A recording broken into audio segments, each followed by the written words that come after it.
प्यार हुआ इकरार हुआ है।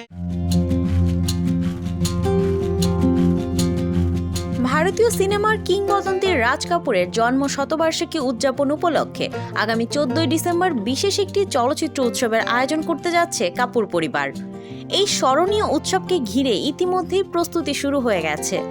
গেল মঙ্গলবার 10 ডিসেম্বর দিল্লিতে ভারতের প্রধানমন্ত্রী নরেন্দ্র মোদীর সাথে সাক্ষাৎ করলেন কাপুর পরিবারের সদস্যরা। সেই সাক্ষাৎ অনুষ্ঠানে উপস্থিত ছিলেন বলিউডের অনেক বিখ্যাত তারকা।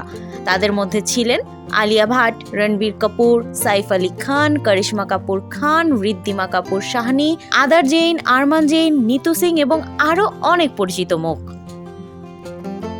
প্রধানমন্ত্রী মোদীর সাথে সাক্ষাৎ অনুষ্ঠানে ছিলেন অভিনেত্রী করিনা কাপুর খান ও তার দুই পুত্র তৈমুর ও জে। সাক্ষাৎ শেষে মোদীর অটোগ্রাফ নিয়ে তিনি কৃতজ্ঞতা জানাতেও ভুললেন না। করিনা কাপুর বলেন, প্রধানমন্ত্রী শ্রী নরেন্দ্র মোদীর আমন্ত্রণ পেয়ে আমরা গভীরভাবে সম্মানিত বোধ করছি। আমাদের দাদা কিংবদন্তি রাজ কাপুরের অসাধারণ জীবন এবং উত্তরাধিকার স্মরণ করার জন্য কৃতজ্ঞতা।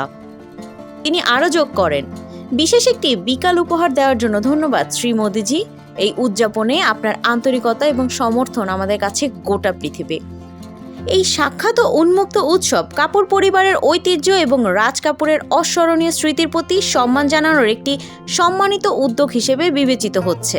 এই উৎসবের মাধ্যমে রাজ কাপুরের মতো চলচ্চিত্র দিগ্বিজয়ের অবদান পুনরায় স্মরণ করার পাশাপাশি নতুন প্রজন্মের কাছে তার অবিস্মরণীয় কাজের স্মৃতি উজ্জীবিত করার সুযোগ পাচ্ছে সবাই।